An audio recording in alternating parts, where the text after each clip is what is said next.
नमस्कार दोस्तों। स्वागत है आप सभी का मेरी कहानियों में। मैं हूं शिखा और एक बार फिर से आपके लिए लेकर आई हूं एक नई कहानी और उम्मीद करती हूं कि ये कहानी भी बाकी कहानियों की तरह आपको बेहद पसंद आएगी और आप पहले की तरह अपना प्यार और सपोर्ट मेरी वीडियोस पर बनाए रखेंगे। कहानी पसंद आए तो चैनल को सब्सक्राइब करना मत भूलिएगा। तो चलिए अपनी आज की कहानी शुरू करते हैं। शंभू जी को क्या हो गया था? इतनी बड़ी कोठी, कार, नौकर चाकर, पैसा देखते ही चौंधिया गए थे। शायद उन्होंने कभी सोचा भी नहीं था कि एक दिन उनके दामन में इतनी दौलत आएगी कि जिसे समेटने के लिए उन्हें स्वार्थ के दरवाजे खोलकर बुद्धि के दरवाजे बंद कर देने पड़ेंगे। मुझे जीवन साथी की ज़रूरत है पापा, दौलत पर पहरा देने वाले पहरेदार की नहीं। सीमा ने साफ शब्दों में अपनी बात कह दी। शंभू जी कोलकाता से लौटकर आए तो उन्हें बड़ी हैरानी हुई। हमेशा दरवाजे पर स्वागत करने वाली सीमा आज कहीं भी नज़र नहीं आ रही थी। मैसेज तो उन्होंने कोलकाता से चलने से पहले ही उसके मोबाइल पर भेज दिया था। क्या उसने पढ़ा नहीं? लेकिन वे तो हमेशा ही ऐसा करते हैं, चलने से पहले मैसेज कर देते हैं। और उनकी लाडली बेटी सीमा दरवाजे पर मिलती है। उसका हंसता चेहरा देखते ही वे अपनी सारी थकान, सारा अकेलापन पल भर में भूल जाते हैं। शम्मू जी का मन उदास हो गया। कहाँ गई होगी सीमा? मोबाइल भी घर पर छोड़ गई। किससे पूछे वे? और उन्होंने एक एक करके सारे नौकरों को बुला लिया, पर किसी को पता नहीं था कि सीमा कहाँ है। सबका एक ही जवाब था, सुबह घर पर थी, फिर पता नहीं बिटिया कहाँ गई। शम्मू जी ने सीमा का मोबाइल चेक किया। उनका मैसेज उसने पढ़ लिया था। फिर भी सीमा घर में नहीं रही। क्या होता जा रहा है उसे? पिछले कई महीनों से वो देख रहे हैं सीमा में कुछ परिवर्तन होते जा रहे हैं। न वह उनके साथ उतना लाड करती है, ना उन्हें अपने मन की कोई बात ही बताती है, और ना ही अब उनसे कुछ पूछती है। पिछली बार जब वे कोलकाता जा रहे थे तो उन्होंने कितना पूछा था, क्यों बेटे, तुम्हें कुछ मंगवाना है वहाँ से? तो बस केवल सिर हिलाकर उसने ना कर दी थी और वहाँ से चली गई थी। पहले जब वे कहीं जाते थे तो कैसे उनके गले में बाहें डालकर लटक जाती थी और मचल कर कहती थी, पापा जल्दी आ जाइएगा, इतने बड़े सूने घर में हमारा मन नहीं लगता। उनका भी कहाँ इस घर में मन लगता है। यह तो सीमा ही है जिसके पीछे उन्होंने इतने बरस हंसते हंसते काट दिए हैं और अपनी पत्नी मीरा को भी भुला बैठे हैं। जब जब वे सीमा को देखते हैं उन्हें हमेशा यही संदेह होता है, मीरा लौट आई है, और वे अपने अकेलेपन की खाई को सीमा की प्यारी प्यारी बातों से पाट देते हैं। यह जो आज इतना बड़ा राजपाट है, यह सब उन्हें मीरा की बदौलत ही तो मिला था। लेकिन मीरा ने कभी इस राजपाट को प्यार नहीं किया। बहुत बड़ा कारोबार था मीरा के पिताजी का। कितने ही लोग उनके दफ्तर में काम करते थे। शंभू जी भी वहीं काम करते थे। वे बहुत ही स्मार्ट, होनहार और ईमानदार व्यक्ति थे।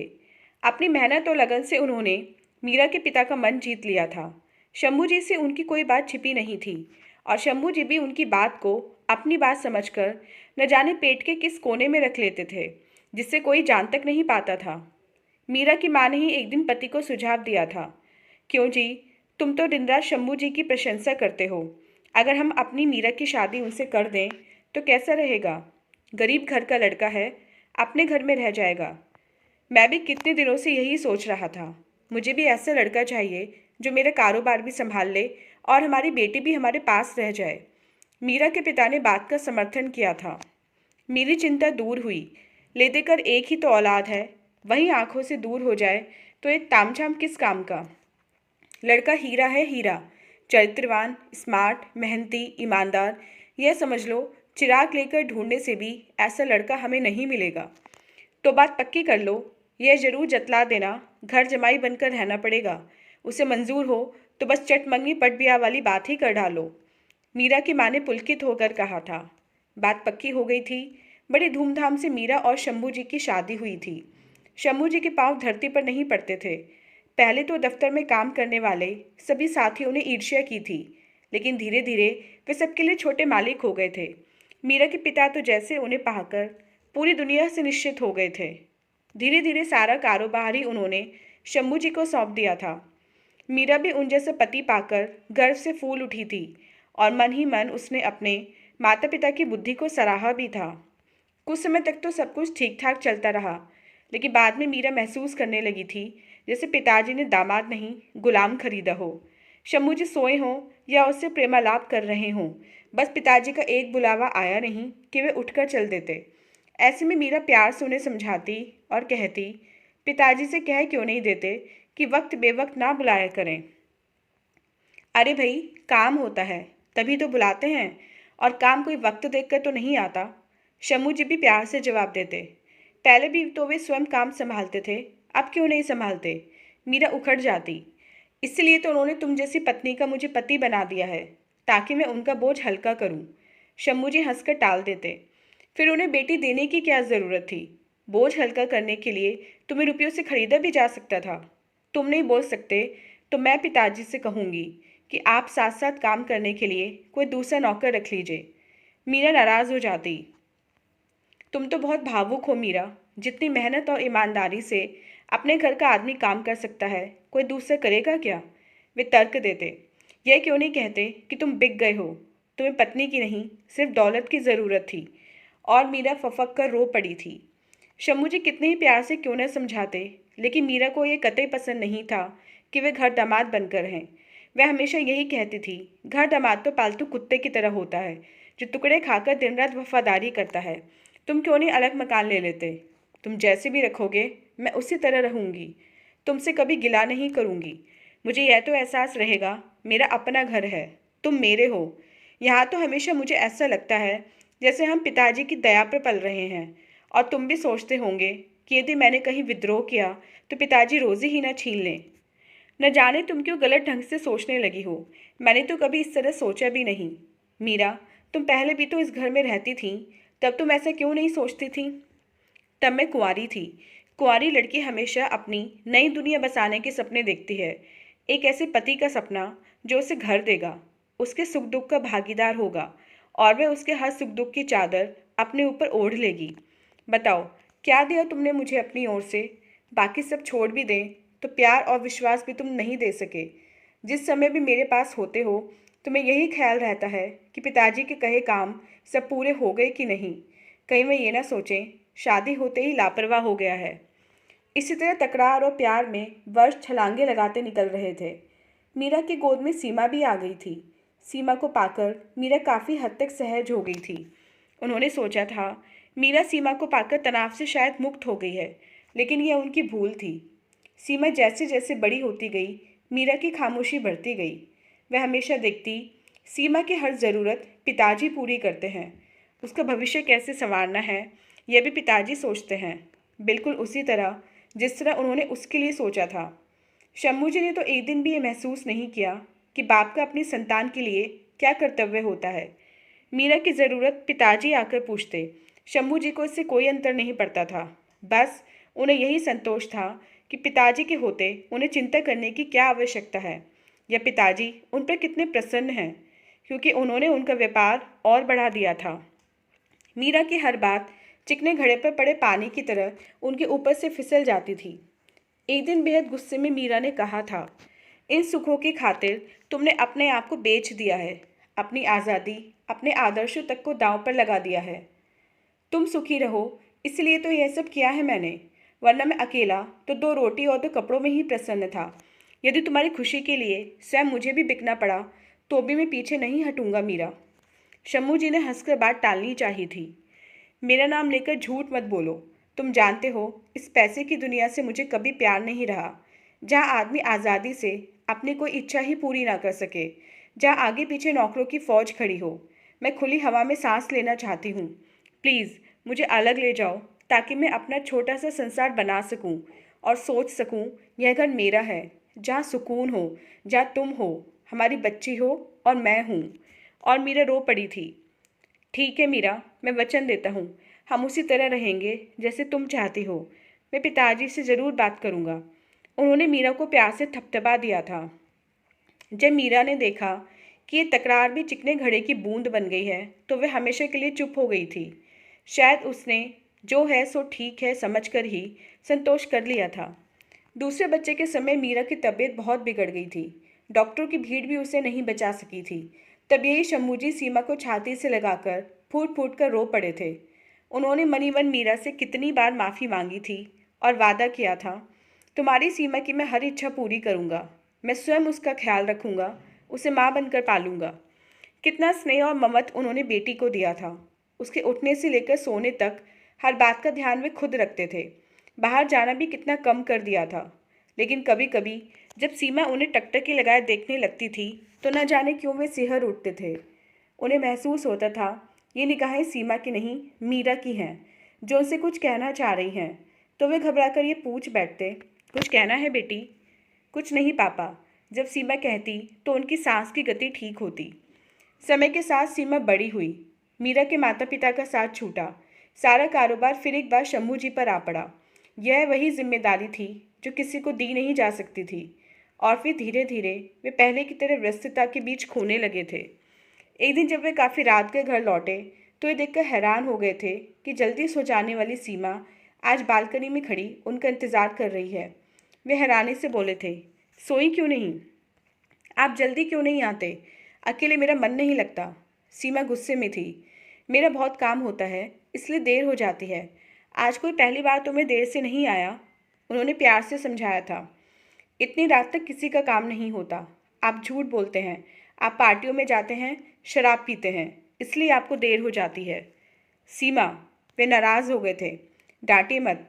मैं कॉलेज से देर से आऊँगी, तब आपको अच्छा लगेगा। वह भी सख्ती से बोली थी। मैं कहे देती हूँ, अब आप देर से आएंगे तो मैं खाना नहीं खाऊंगी। और वह पैर पटकती हुई चली गई थी। वे हैरान से खड़े देखते रह गए थे। मीरा और सीमा में कितना साम्य है। वह अगर हवा का तेज झोंका थी तो यह सब कुछ हिला देने वाली तेज आंधी। कुछ दिन तक तो वे समय पर घर पहुंचते रहे थे, लेकिन क्रम टूटते ही घर में तूफान आ जाता था। एक बार तो सीमा ने हद कर दी थी। महाराज के बार बार खाने के बाद बुलाने पर उसने खाने की मेज ही उलट कर रख दी थी और चिल्लाकर कहा था, मैं शीला चाची के यहाँ जा रही हूँ। डॉक्टर साहब के साथ शतरंज खेलूंगी। पिताजी से कह देना जिस समय मेरा मन होगा मैं वापस आऊँगी। मुझे वहाँ लेने आने की कोई ज़रूरत नहीं। और वह दंदनाती हुई चली गई थी। जब शंभू जी को पता चला तो वे चाहकर भी उसे लेने नहीं जा सके थे। उन्हें डर था जिद्दी लड़की है, वहीं कोई नाटक न शुरू कर दे। 12 बजे करीब डॉक्टर साहब का बेटा दीपक उसे छोड़ने आया था तो वे बिना उन्हें देखे अपने कमरे में चली गई थी। पीछे पीछे भारी कदमों से उन्हें उसके कमरे में जाना पड़ा था। खाना नहीं खाओगी बेटी? मैंने खा लिया है, वह लापरवाही से बोली थी। तुम डॉक्टर साहब के यहाँ रात को क्यों गई थी? उन्होंने सख्ती से पूछा था। आप भी तो वहाँ जाते हैं, वे भी हमारे घर आते हैं। वह भी सख्त हो गई थी। वे मेरे मित्र हैं बेटी, तुम समझती क्यों नहीं? तुम अब बड़ी हो गई हो। रात को अकेले तुम्हें आगे वे बात पूरी नहीं कर सके थे। मैं वहाँ जरूर जाऊँगी। दीपक मुझे घुमाने ले जाता है, मेरा ख्याल रखता है। वह भी मेरा दोस्त है। जब आपको फुर्सत नहीं मिलती तो मैं अकेले क्या करूँ? इतना सुनते ही उनका सिर चकराने लग गया था। इन बातों का तो उन्हें पता ही नहीं था। वे तो अपने काम में ही इतने व्यस्त रहते थे कि बाहर क्या हो रहा है कुछ जानते ही न थे। डॉक्टर साहब ज़रूर उन्हें कभी कभी खींचकर पार्टियों में या क्लब में ले जाते थे। फिर उन्हें यह भी जानकारी मिली कि सीमा दीपक के साथ फिल्म देखने भी जाती है, तो वे बड़े परेशान हो गए थे। पहले तो उन्हें सीमा पर गुस्सा आया था कि कभी मुझसे पूछती तक नहीं, लेकिन फिर वे स्वयं पर भी नाराज़ हो उठे थे। उन्होंने ही बेटी से कब कुछ जानना चाहा था। सीमा कुछ और सयानी हो गई थी। उन्होंने भी सोचा था दीपक अच्छा लड़का है, अगर सीमा उसे पसंद करती है तो वे उसकी इस खुशी को ज़रूर पूरा करेंगे। सीमा के सिवा उनका है ही कौन? यह घर, यह कारोबार किसी को तो संभालना ही है। फिर दीपक तो बड़ा ही प्यारा लड़का है। और वे निश्चित हो गए थे। अब वे हमेशा से सीमा दीपक के बारे में पूछा करते थे। वे यह भी देख रहे थे सीमा धीरे धीरे गंभीर होती जा रही है। एक दिन बातों बातों में सीमा ने कहा था, पिताजी आप क्यों नहीं किसी को अपने विश्वास में ले लेते? उसे सारा काम समझा दीजिए तो आपका कुछ बोझ तो हल्का हो ही जाएगा। आपको कितना काम करना पड़ता है। हाँ बेटा, मैं भी कई दिनों से यही सोच रहा था। पहले तुम्हारे हाथ पीले कर दूं, फिर कारोबार का बोझ भी अपने ऊपर से उतार फेंकूं। अब मैं भी बहुत थक गया हूँ बेटा। आप एक चैरिटेबल ट्रस्ट क्यों नहीं बना लेते? उससे जितना भी लाभ हो गरीबों की सहायता में लगा दिया जाए। गरीबों के लिए एक अस्पताल बनवा दीजिए, एक स्कूल खुलवा दीजिए। इतने पैसों का आप क्या करेंगे? बेटी, अपना हक क्यों बांट देना चाहती हो? वे हैरानी से बोले थे। मैं भी इतना पैसा का क्या करूँगी? आदमी की ज़रूरतें तो सीमित होती हैं और उसी में उसे खुशी मिलती है। इतना पैसा किस काम का जो किसी दूसरे के काम ना आ सके, बैंकों में पड़ा पड़ा सड़ता रहे। सब बांट दीजिए पापा। कैसी बातें करती हो? मैंने सारी ज़िंदगी क्या इसीलिए खून पसीना एक किया है कि मैं कमाकर लोगों में बांटता फिरूं? तुम नहीं जानती मैंने इसी व्यापार को बढ़ाने की खातिर क्या कुछ खोया है। मुझे सब पता है पापा, इसीलिए तो कहती हूँ आप समेटते समेटते फिर कुछ ना खो बैठें। एक बार बात कर तो देखिए, आपको कितना सुख मिलता है। जो खुशी दूसरों के लिए कुछ करके हासिल होती है वह खुद के लिए समेट कर नहीं होती। यह तुम क्या कह रही हो? डॉक्टर चाचा भी तो यही कहते हैं पापा। देखिए ना, वे गरीबों का मुफ्त इलाज करते हैं। वे हमेशा यही कहते हैं, बस जितने की मुझे ज़रूरत होती है मैं रख लेता हूँ, बाकी दूसरों को दे देता हूँ, ताकि मेरे साथ साथ दूसरों का भी काम चलता रहे। वे बेटी का मुंह देखते रह गए थे। अच्छा हुआ सीमा ने बात खोल दी, नहीं तो वे कितनी बड़ी गलती कर बैठते। नहीं नहीं, उन्हें तो ऐसा लड़का चाहिए जो व्यापार को संभाल सके। वे इस तरह अपनी दौलत को कभी नहीं लुटाएंगे। और उन्होंने निश्चय किया था, वे अपनी तरफ से तलाश शुरू कर देंगे। ये काम जल्दी ही करना होगा। जल्दी काम करने का नतीजा भी सीमा की नज़रों से छिपा नहीं रहा। शम्मू जी के ऑफिस के टेबल पर उसने जब कई लड़कों के फ़ोटो देखे तो वे सब कुछ समझ गई थी। उसी दिन वे कोलकाता जाने वाले थे। सीमा ने सब कुछ देखने के बाद केवल इतना ही कहा था, पापा आप इतनी जल्दी ना करें तो अच्छा है। तुम्हें मेरे फैसले पर कोई आपत्ति है? मेरा अपना भी तो कोई फैसला हो सकता है, उसने दृढ़ता से कहा था। मुझे तुम्हारे फैसले पर आपत्ति नहीं बेटी, दीपक मुझे भी पसंद है, लेकिन मेरी भी तो कुछ खुशियाँ हैं, कुछ इच्छाएं हैं। तुम जानती हो, दीपक को शादी के बाद आप पहले कोलकाता हो आइए, इस बारे में हम फिर बात करेंगे। उसने उनकी बात काट दी थी। वे निश्चित होकर चले गए थे और आज वापस आए थे, लेकिन दरवाजे पर इंतजार करती सीमा कहीं नज़र नहीं आ रही थी। वे तेजी से उसके कमरे में गए, शायद कोई न कोई मैसेज छोड़ा हो, लेकिन वहीं कुछ भी नहीं था। सब कुछ व्यवस्थित था। तभी नौकर ने आकर धीरे से कहा, सीमा बिटिया आ गई है। सीमा जब उनके सामने आकर खड़ी हुई तो वे उसे अपलक देखते रह गए थे। इन 6 दिनों में सीमा को क्या हो गया है? लगता है जैसे इतने दिनों तक सोई ही ना हो। कहाँ गई थी बेटी? रमेश जी के यहाँ। माँ की तबीयत ठीक नहीं थी, उन्होंने बुलवा भेजा था। माँ? कौन माँ? वे हैरान थे। रेखा चाची, यानी शरद जी की माँ। शरद जी की भी तबीयत ठीक नहीं है। मैं यही बताने आई थी, कहीं आप चिंता न करने लगे। मुझे अभी फिर वापस जाना है। उनकी देखभाल करने वाला कोई नहीं, दोनों बीमार हैं। शायद मुझे रात को भी वहीं रहना पड़े। उनका नौकर उनकी वे बात पूरी नहीं कर सके थे। जितनी सेवा कोई अपना कर सकता है उतनी सेवा क्या नौकर करेगा? मेरा मतलब तो आप समझ गए ना। मैंने कहा था ना पिताजी, मेरा भी कोई फैसला हो सकता है। और डॉक्टर का बेटा दीपक? वे हैरान थे। वह तो बचपन की पगडंडियों पर लुका छिपी खेलने वाला दोस्त था, जो जवानी के मोड़ पर आकर आपकी दौलत से भी आंख मिचौली खेलना चाहता था। मुझे जीवन साथी की ज़रूरत है पापा, दौलत पर पहरा देने वाले पहरेदार की नहीं। मैं जानती हूँ आपको मेरी बातों से दुख हो रहा है, लेकिन यह भी तो सोचिए, लड़की के जीवन में एक वह भी समय आता है जब वह बाबुल का घर छोड़कर पति के घर जाने के लिए आतुर हो जाती है। इससे में उसे ज़िंदगी का सुख मिलता है। माँ बाप की भी तो यही खुशी होती है कि लड़की अपने घर में सुखी रहे। आप शरद को भी बचपन से जानते हैं। आप भी अपना फैसला बदल डालिए, इसी में मेरी खुशी है और आपका सुख। और वह जाने को तैयार हो गई। रुक जाओ बेटी, मुझे तुम्हारा फैसला मंजूर है। तुमने तो एक साथ मेरे 2-2 बोझ हल्के कर दिए हैं, बेटी का बोझ और धन का बोझ। इसे भी अपनी मर्जी से ठिकाने लगा देना बेटी, जिससे कईयों को खुशियाँ मिलती रहें। कहते कहते उनकी आंखें नम हो गई थीं। पापा, वह भागकर मुद्दत से प्यासे पापा के हृदय से लगकर रो पड़ी थी। तो दोस्तों, ये थी हमारी आज की कहानी। उम्मीद करते हुए कहानी आपको पसंद आई होगी। मिलते हैं अपनी नेक्स्ट वीडियो में इससे नेक्स्ट कहानी के साथ। तब तक के लिए आज्ञा दीजिए। धन्यवाद।